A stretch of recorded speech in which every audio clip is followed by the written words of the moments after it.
Saya suka sebut kata referral. So, Dr. Arif Fahmi, boleh tak cerita sikit tentang referral ni macam mana untuk strategi yang seterusnya? Alright, so tadi kita dah bincang tentang retention, macam mana kita nak bagi patient kita datang lagi dan lagi ke klinik kita.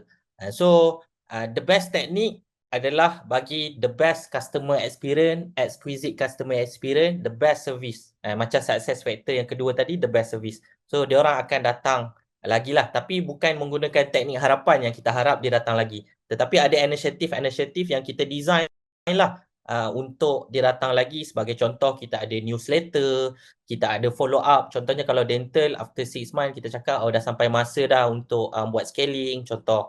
And ada follow up punya schedule, ada newsletter punya post, and then kita buat follow up call. Contoh, after 3 days, kita call, tanya keadaan macam mana, okey ke? Kalau tak okey, boleh datang klinik untuk kita check semula, and sebagai contoh. And so, itu adalah kita design the customer journey supaya dia datang berkali-kali, dan yang the ultimate adalah the loyalty program tu lah. Kita ada sebab untuk dia datang lagi.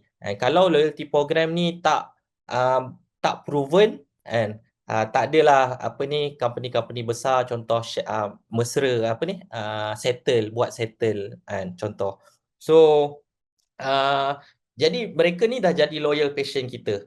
Macam mana kita nak tukar mereka menjadi ambassador ataupun yang menjadi agent mouth to mouth yang recommend kita kepada orang lain. So referral strategi lah. Kita kena put some initiative yang kita insentif mereka ataupun kita bagi special personalized treatment kepada mereka.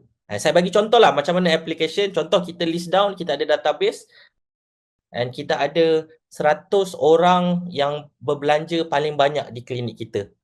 So apa kita nak buat dengan dia orang ni? Setiap kali first birthday, kita hantar kad sebagai contoh. Sebagai contoh, kita ada kalau birthday, itulah sebab satulah saya bagi contoh, kalau birthday kita hantar kad. So itu adalah personalized touch yang dia akan ada personal engagement dengan brand kita.